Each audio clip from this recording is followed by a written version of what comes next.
حضور جلوہ گر تھے، حضور نے صحابہ سامنے بیٹھے ہوئے تھے. آقا کریم صلی اللہ علیہ وسلم نے صحابہ سے ایک عجیب سوال فرمایا. آقا کریم صلی اللہ علیہ وسلم نے فرمایا، اے میرے صحابہ، ایُّ الخلق اعجب الیکم ایمانا، اے میرے صحابہ یہ تو بتاؤ تمہارے نزدیک ایمان کس مخلوق کا عجیب تر ہے؟ وہ کون سے لوگ ہیں جن کا ایمان قابل رشک ہے؟ صحابہ نے ہاتھ باندھ کے عرض کیا، آقا اگر ہم سے پوچھتے ہو تو ہم یہ عرض کرتے ہیں الملائکہ، فرشتوں کا ایمان عجیب تر ہے، فرشتوں کا ایمان قابل رشک ہے. میرے آقا کریم صلی اللہ علیہ وسلم نے فرمایا، وَمَا لَهُمْ لَا يُؤْمِنُونَ وَهُمْ عِنْدَ رَبِّهِمْ، اے میرے صحابہ فرشتوں کا ایمان کیسے عجیب ہو سکتا ہے؟ وہ تو ہر وقت اپنے اللہ کی بارگاہ میں رہتے ہیں، وہ تو ہر وقت اللہ کی انوار و تجلیات میں غوطہ لگاتے ہیں، وہ تو ہر وقت اللہ کی تسبیح و تحلیل کرتے ہیں، وہ تو معصوم ہیں. اگر وہ اللہ پہ ایمان نہیں لائیں گے تو کون لائے گا؟ میرے صحابہ فرشتوں کا ایمان عجیب نہیں. بتاؤ ایُّ الخلق اعجب الیکم ایمانا، بتاؤ ایمان کن لوگوں کا عجیب تر ہے؟ صحابہ نے پھر ہاتھ باندھ کے عرض کیا، آقا اگر فرشتوں کا ایمان عجیب نہیں تو پھر انبیاء اور رسل کا ایمان عجیب تر ہے. میرے آقا کریم صلی اللہ علیہ وسلم نے فرمایا، اے میرے صحابہ، وَمَا لَهُمْ لَا يُؤْمِنُونَ وَالْوَحْيُ يَنزِلُ إِلَيْهِمْ، فرمایا اے صحابہ انبیاء اور رسولوں کا ایمان بھی عجیب نہیں. آقا وہ کیوں؟ فرمایا ان کی طرف تو اللہ کی جانب سے وحی آتی ہے، اللہ کی طرف سے پیغام آتا ہے. جن کی طرف اللہ کا پیغام آئے وہ رب پہ ایمان نہیں لائیں گے تو اور کون لائے گا؟ فرمایا میرے صحابہ انبیاء اور رسولوں کا ایمان بھی عجیب نہیں، بتاؤ ایمان کن لوگوں کا عجیب تر ہے؟ صحابہ نے پھر تیسری مرتبہ ہاتھ جوڑ کے عرض کی آقا اگر انبیاء کا ایمان بھی عجیب نہیں، فرشتوں کا ایمان بھی عجیب نہیں تو پھر ہمارا ایمان عجیب ہوگا. میرے آقا کریم صلی اللہ علیہ وسلم نے صحابہ سے جب یہ سنا، میرے آقا کریم صلی اللہ علیہ وسلم نے فرمایا، اے میرے صحابہ وَمَا لَكُمْ لَا تُؤْمِنُونَ وَأَنَا بَيْنَ أَظْهُرِكُمْ، اے صحابہ تمہارا ایمان بھی عجیب نہیں ہو سکتا. آقا وہ کیوں؟ فرمایا میں تمہارے سامنے موجود ہوں، تم نے دیکھا نہیں، میں نے اشارہ کیا، چاند ٹکڑے ہو کے میرے قدموں میں آ گیا. آج صحابہ تم نے دیکھا نہیں، میں نے اشارہ کیا، سورج پلٹ کے واپس اثر کے مقام پہ آ گیا. آج صحابہ تم نے یہ سارا منظر دیکھا، میں نے سامنے درخت کو اشارہ کیا، وہ زمین کو چیرتا ہوا میرے قدموں میں حاضر ہو گیا. اے صحابہ تم نے مجھے چلتے ہوئے دیکھا، تم نے تودھا کا مکڑا بھی دیکھا، تم نے واللیل کی زلفیں بھی دیکھی.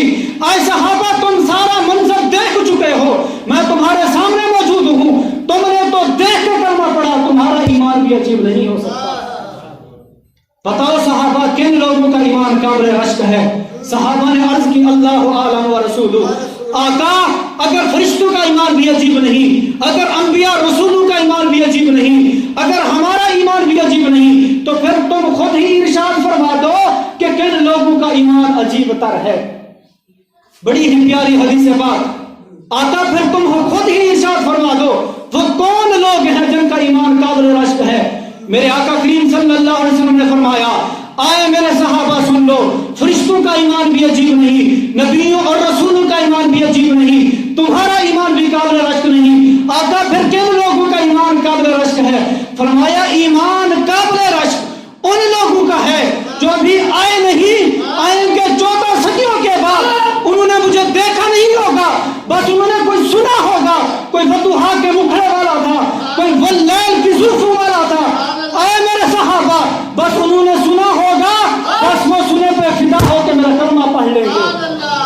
نعرہ تکبیر، نعرہ تکبیر، ایمان کی حرارت سے نعرہ تکبیر.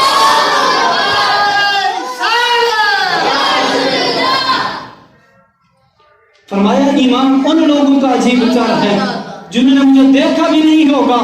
صحابہ تمہارا ایمان بے شک پہاڑوں کے برابر ہے، لیکن قابل رشک ان لوگوں کا ایمان ہے جو ابھی تک آئے نہیں، آئیں گے 14 صدیوں کے بعد. وہ میرے غلام انہوں نے دیکھا نہیں ہوگا، انہوں نے قرآن کو اترتے ہوئے، جبریل کو میری بارگاہ میں آتے ہوئے نہیں دیکھا ہوگا، لیکن انہوں نے سنا ہوگا، بس سننے پہ وہ کلمہ پڑھ کے میرے غلام ہو جائیں گے. فرمایا ان لوگوں کا ایمان عجیب تر ہے. تو پتہ چلا ایمان کی دولت اور ایمان کا نور مکمل کامل تب نصیب ہوتا ہے جب آقا سے بہت ہی زیادہ پیار اور عشق کیا جائے. اور پھر آقا کریم صلی اللہ علیہ وسلم نے بہت ہی پیارا آقا کریم صلی اللہ علیہ وسلم کا فرمان، میرے آقا کریم صلی اللہ علیہ وسلم نے فرمایا، اے میرے صحابہ طوبی لمن رآنی و آمن بی، اے صحابہ تمہیں ایک مبارک ہو. آقا کس بات کی؟ فرمایا تم نے مجھے دیکھا اور تم نے کلمہ پڑھ لیا.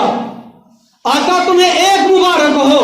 فرمایا طوبی سبع مرات و آمن بی لم یرانی، فرمایا اے صحابہ ان لوگوں کو 7 مبارکیں ہوں جنہوں نے مجھے دیکھا نہیں ہوگا، بن دیکھے وہ میرا کلمہ پڑھ لیں گے، بن دیکھے وہ کلمہ پڑھ لیں گے. صحابہ کی شان ہم سے بڑی ہے، یہ نہیں کہ ہم صحابہ کی شان سے بڑھ گئے، یہ جزوی فضیلتیں ہو سکتی ہیں. فرمائے صحابہ تمہیں ایک مبارک ہو اور ان لوگوں کو 7 مبارکیں ہوں جنہوں نے دیکھا نہیں، بن دیکھے وہ میرا کلمہ پڑھ لیں گے.